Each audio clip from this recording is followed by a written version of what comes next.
नमस्कार दोस्तों, मेरा नाम है अनुपम मिश्रा और आप सभी लोगों का द टाइम फ्रेम में एक बार फिर से बहुत बहुत स्वागत है। दोस्तों, जल्दी से हम लोग कुछ न्यूज़ की तरफ, न्यूज़ क्या कहूँ, मैं सीधे कहूँगा कि नेगेटिव न्यूज़ की तरफ चलते हैं, उसको देखते हैं, समझते हैं, क्योंकि पॉजिटिव न्यूज़ तो आजकल देखने को ही नहीं मिल रही हैं। तकरीबन 3 शिप्स के ऊपर अटैक हुआ है, अनआइडेंटिफाइड है, लेकिन लोग बता रहे हैं कि ईरान ने किया है। ईरान के जो ड्रोन्स हैं उनसे वो हमला किया गया है शिप्स पे, और मतलब काफ़ी तगड़ा हमला किया गया है। और साथ ही साथ जब डोनाल्ड ट्रंप से पूछा गया ईरान वॉर को लेके, तो उन्होंने कहा कि अभी भी हम वॉर पूरी तरीके से ख़त्म नहीं हुई है। इज़राइल ने क्या किया है, इज़राइल ने हिजबुल्ला जो उनके संगठन है उसके ऊपर लेबनान में काफ़ी तगड़ा हमला किया, स्ट्राइक की है। कतर भी बेचारा झेल ही रहा है इन सारी चीज़ों को। यूएई मतलब वो स्ट्राइक्स जो हो रही हैं उसको रोकने की, इंटरसेप्ट करने की कोशिश कर रहा है।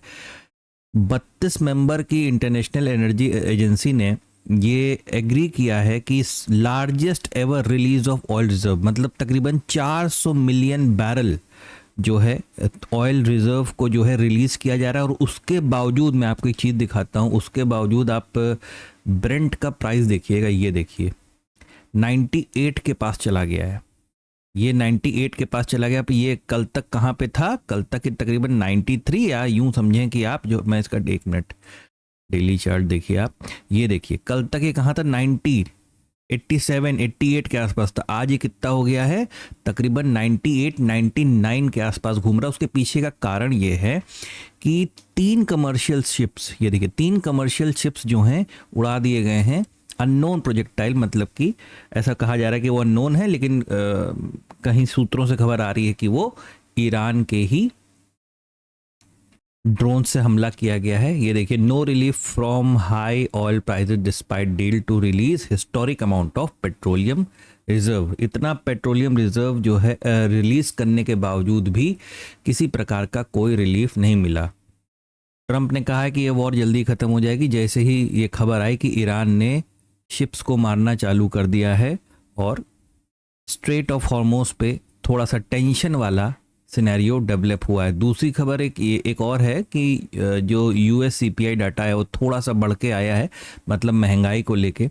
अब ये भी एक प्रकार की नेगेटिव न्यूज़ ऐड हो चुकी है, जिससे मार्केट के गिरने के खतरा, मतलब मार्केट में गिरने का एक डर जो है, फिर से संकट दिखाई दे रहा है। दोस्तों, सीधे चलते हैं ग्लोबल मेजर इंडाइसेस की तरफ। कल हमारा हाल बहुत ज़्यादा बुरा था, तकरीबन 1.5 से 2% के आसपास हम बहुत बुरी तरीके से पिटाई हुई हम लोग के मार्केट में। डाउ जोन्स कल की डेट में पहले शुरुआती वक्त में तो काफ़ी ज़्यादा डाउन था, लेकिन थोड़ा थोड़ा रिकवर करते करते वो 290 पॉइंट नीचे जाके बंद हुआ। S&P ऑलमोस्ट फ्लैट 5-6 पॉइंट पे बंद हुआ, और नैस्डैक 19 पॉइंट, ये भी तकरीबन फ्लैट जो है पॉजिटिव बंद होता हुआ नजर आया। अगर हम लोग निकेई जापान की मार्केट की बात करें, तो जापान की मार्केट इस समय जो कामकाज कर रही है 470 पॉइंट नीचे ये काम कर रही है, तकरीबन 0.25% के आसपास नीचे की तरफ काम कर रही है। वैसे निकेई एक्सट्रीम नंबर्स शो करती है, लेकिन आज थोड़ा सा यहाँ पे फिर भी एक नॉर्मल दिखाई दे रहा है। दोस्तों, FIDI डाटा की तरफ चलते हैं, वहाँ पे देखते हैं तो फिर से तकरीबन 6200 करोड़, 6200 करोड़ के आसपास, 6300 करोड़ के आसपास FIs ने कैश में सेलिंग की है। DIs ने हर बार वो ये कोशिश करते हैं कि जितना FIs बेचें उससे ज़्यादा वो खरीद लें, लेकिन कल ऐसा देखने को नहीं मिला। तकरीबन 5000 करोड़ के आसपास यहाँ पे उन्होंने बाइंग की है DIs ने कैश में। और FIs ने पूरे डेरिवेटिव सेगमेंट में, मतलब चाहे वो इंडेक्स फ्यूचर हो, इंडेक्स ऑप्शन हो, स्टॉक फ्यूचर हो, स्टॉक ऑप्शन हो, हर जगह पे केवल बिकवाली ही करते हुए नज़र आए हैं। मतलब नंबर्स अच्छे नहीं हैं। इंडिया विक्स 11% बढ़ के, 11.5% बढ़ के तकरीबन 21 के आसपास टहल रहा है, यानी ये भी डर को कहीं ना कहीं दर्शा रहा है। USD INR कल की डेट में थोड़ा सा हम लोग को सपोर्ट, मतलब सपोर्ट क्या करें, कल तो हम गिरे ही हैं, लेकिन ये कि नंबर्स में अच्छा था थोड़ा आज के मुकाबले, लेकिन अभी जो है इस समय वो 92 के ऊपर कामकाज करता हुआ नज़र आ रहा है, यानी यहाँ पे भी रुपया कमज़ोर होता हुआ हम लोगों को नज़र आ रहा है। अगर निफ्टी के पुट कॉल रेशियो की बात करें तो वो इस समय 0.6 के आसपास है। ठीक है, पुट कॉल रेशियो 0.6 के आसपास हम लोग को नज़र आ रही है। और अगर गिफ्ट निफ्टी की बात करें, तो गिफ्ट निफ्टी हमें तकरीबन 140 से लेके 150 पॉइंट नेगेटिव माइनस में कामकाज करता हुआ, मतलब हमारी ओपनिंग कैसी हो सकती है, 140 से 150 पॉइंट नीचे की तरफ हमें ओपनिंग दिखा सकता है, ऐसा गिफ्ट निफ्टी बता रहा है। अभी सीधे चार्ट पे चलेंगे तो और ज़्यादा बेहतर वहाँ पे चीज़ें हम लोगों को समझ में आएंगी।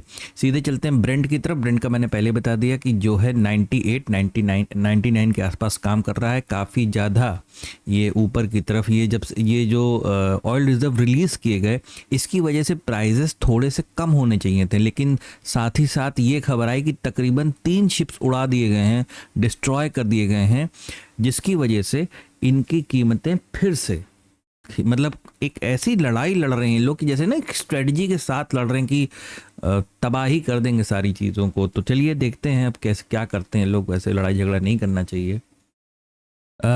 हम लोग अपने निफ्टी के चार्ट पे आ चुके हैं दोस्तों, और ये है 30 मिनट का चार्ट। ठीक है, मैं एनालिसिस में कल भी 15 मिनट के ऊपर बात कर चुका हूँ, तो इस वक्त नहीं करूँगा प्री मार्केट एनालिसिस में। सिंपल सी चीज़ है दोस्तों, देखिए बात को समझिएगा। हमारी मार्केट की क्लोजिंग कल की जो हुई तकरीबन 23,850 के आसपास हुई है, वो आपको दिखाई दे रहा है। ठीक है, अगर हम यहाँ से 140, जिस तरीके के इंडिकेशन गिफ्ट निफ्टी मुझे बता रहा है, ठीक है, गिफ्ट निफ्टी पे मैं बहुत ज़्यादा ट्रस्ट नहीं करता हूँ। अब अगर 150 पॉइंट नीचे की तरफ अगर वो इंडिकेशन हमें दे रहा है, तो अगर यहाँ से मैं 150 पॉइंट नीचे की तरफ अगर अपने इस लेवल को बना दूं, तो वो एग्जैक्टली वही लेवल आ रहा है जो कल हम लोगों ने यहाँ पे डिस्कस किया है। ठीक है, डिस्कस किया। देखिए कभी कभार कुछ ऐसे भी, जैसे मैं इन चीज़ों को इन्वॉल्व नहीं करना चाहता इस टाइम पे, लेकिन ये कि कुछ ऐसे सुझाव आते हैं जैसे कि ना कि भाई आप ये लेवल्स ठीक नहीं है, ये लेवल ठीक नहीं। देखिए मैं कोई नहीं होता डिसाइड करने वाला कि लेवल ठीक है या लेवल ठीक नहीं है। ठीक है, मुझे जो स्क्रीन पे नज़र आ रहा है, जो दिखाई दे रहा है, और ये जो आप लोग, मैं थोड़ा सा ये देखिए, इतने सारे लेवल जो आप स्क्रीन पे देख रहे हैं ना, वो रोज के रोज काम करते हुए नजर आ रहे हैं आप लोगों को। ठीक है, तो इस चीज़ को थोड़ा सा दोस्तों ये समझने की ज़रूरत है कि ट्रेडिंग में ना सिर्फ ट्रेड करना ही सब कुछ नहीं होता है। ट्रेडिंग की दुनिया में सिर्फ ट्रेड करना ही सब कुछ नहीं होता है। हमें ये समझना पड़ेगा कि अगर मुझे मेरी मार्केट ये बता रही है कि मेरे पास कोई सपोर्ट लेवल या माइनर सपोर्ट लेवल मान के चलिए, क्योंकि ठीक है मेजर सपोर्ट लेवल कोई क्या मानेगा भाई, 24,000 का एक लेवल मेजर लेवल माना जाएगा, उसके बाद सीधे 23,500 का लेवल एक मेजर लेवल। लेकिन इसके बीच में जो 100 पॉइंट के लेवल आपको दिखाई दे रहे हैं ना, ये फर्जी नहीं होते हैं, इनका भी अपना एक छोटा मोटा महत्व होता है। और अगर और वरना फिर यहाँ से मार्केट घूम कैसे गया था, आप इस चीज़ को भी तो समझो ना कि 23,700 से मार्केट घूमा कैसे। तो सिंपल सी चीज़ है, ये हमें समझने की ज़रूरत है थोड़ा सा कि अगर ये एक माइनर सपोर्ट लेवल हमारे पास है और मार्केट भी हमें ये इंडिकेशन कर रहा है कि भाई हम यहाँ तक ओपन हो सकते हैं, तो मैं सिर्फ इसलिए नहीं कि मैं 4 पैसे मार्केट से कमा लूँ और उस चक्कर में अपना डिसिप्लिन में ख़राब कर लूँ, नहीं। सिंपल सी चीज़, आपको भी इस चीज़ का ख्याल रखना पड़ेगा कि अगर मार्केट यहाँ से नीचे की तरफ आती है और इसी सपोर्ट जोन पे आती है, तो सपोर्ट लेवल पे सेलिंग करना एक रिकमेंडेड नहीं होता है। और ऐसा नहीं है कि हम लोगों ने इसके नीचे मार्केट जाएगा तो क्या करना है, हमने इसके ऊपर बात नहीं कर रखी है। इसके नीचे भी अगर मार्केट फिसलने लगता है, अचानक से नीचे आने लगता है या सीधे गैप डाउन ही नीचे दे सकता है, तो ठीक है, हमारे लेवल को उसने क्रॉस किया है, तो वो पहले हमारी कंडीशंस को फुलफिल करे और उसके बाद हम काम करेंगे। ट्रेड हमारे लिए वो इंपॉर्टेंस रखता तो है, लेकिन इतना नहीं रखता कि हम अपने डिसिप्लिन को ही खराब कर लें। ठीक है, आपको मार्केट ने यहां पैसा दिया, आपको मार्केट ने यहां पैसा दिया, अगर ऐसी जगहों पे मार्केट अगर आपको थोड़ा सा आपके पेशेंस को टेस्ट करना चाहता है तो करने दीजिए ना। फिलहाल मार्केट सबके लिए एक होती है, उसको देखने का नजरिया सबका अलग अलग होता है। ठीक है, मैं चलिए इसको आगे, बात को और आगे नहीं बढ़ाते हैं। सिंपल सी चीज़ है कि अगर सपोर्ट लेवल पे आते हैं तो मैं कहूँगा थोड़ा सा वेट एंड वॉच कर लीजिएगा, ठीक है, क्योंकि एक सपोर्ट लेवल है और वहाँ पे बेहतर होगा कि हमें इस तरीके की कोई रेंज का डेवलपमेंट मिल जाए। अगर इस चीज़ को आप 15 मिनट के चार्ट पे देखोगे जाके ना, खुद से आप लगा के देख लेना, तो ये आपको और भी अच्छा नज़र आएगा। ठीक है, तो बिल्कुल उसी तर्ज पे अगर यहाँ पे रेंज बनती है, फिर हम इसको नीचे की तरफ ब्रेक करते हैं, तो फिर आप अपने ट्रेड को उसी के अनुसार प्लान कर सकते हैं। या तो जैसा कि हम लोग ने बताया था कि ये जो स्ट्रक्चर डेवलप हुआ है, अगर मान लीजिए ये 3 शिप्स उड़ाने की खबर ना आती ना, तो आपको शायद कुछ मूड और माहौल मार्केट में अलग ही लेवल का नज़र आता। सीधे चलेंगे यहाँ से दोस्तों सेंसेक्स की तरफ। ठीक है, और सेंसेक्स को अगर हम लोग देखेंगे तो यहाँ पे देखिए सेम, यहाँ पे भी वैसे ही लेवल बने हुए हैं, उसी लेवल से मार्केट घूम के ऊपर की तरफ गया था।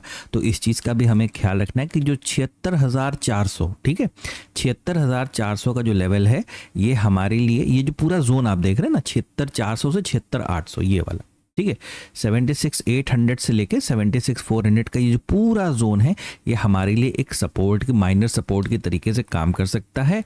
और इस लेवल को, ठीक है, मार्केट अगर टेस्ट करने आता है, देखिए बहुत एक छोटा सा कॉन्सेप्ट है जो कि किताबों में आपको नहीं मिलेगा, डिस्टेंस ट्रेवल्ड का एक कॉन्सेप्ट है कि मार्केट ऑलरेडी कितना डिस्टेंस ट्रेवल कर चुका है।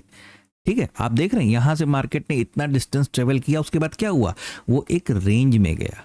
ठीक है, मार्केट अगर, या देखिए यूं समझिए कि मैं थोड़ा सा जल्दी बता देता हूं, ये देखिए मार्केट ने यहां से एक बार में इतना, उसके बाद क्या हुआ, मार्केट पहले रेंज में गया। ठीक है, तो आप भी इस चीज को समझने की कोशिश कीजिए कि ये एक कॉन्सेप्ट बाकी कॉन्सेप्ट से अटैच्ड होते हैं। अगर आप इस तरीके से गिर रहे हो तो क्या आप यहां पे सेलिंग करोगे? भाई रिस्क मैनेजमेंट का ख्याल कौन रखेगा? वही मैं रिपीट कर रहा हूं कि ट्रेडिंग की दुनिया में सिर्फ ट्रेड ही सब कुछ नहीं होता है। ठीक है, तो सिंपल सी चीज़ है, यहाँ पे भी आप, मेरे ख्याल से तो आपको यही करना चाहिए। बाकी आपके पास स्वयं विवेक भी है, स्वयं अपनी बुद्धि भी, आप उसका इस्तेमाल कीजिए। ठीक है, और यहाँ से थोड़ा सा इस चीज़ को ध्यान दीजिएगा, मार्केट कोई रेंज बनाती है, उसके सेंटिमेंट्स को देखिएगा, समझिएगा, और उसके बाद आगे की तरफ किसी ट्रेड को प्लान करने की कोशिश कीजिएगा। आशा करता हूँ आपको एनालिसिस समझ में आया होगा, अच्छा लगा होगा। दोस्तों अगर आपको एनालिसिस अच्छा लगे तो please like, subscribe and share my channel. धन्यवाद, नमस्कार।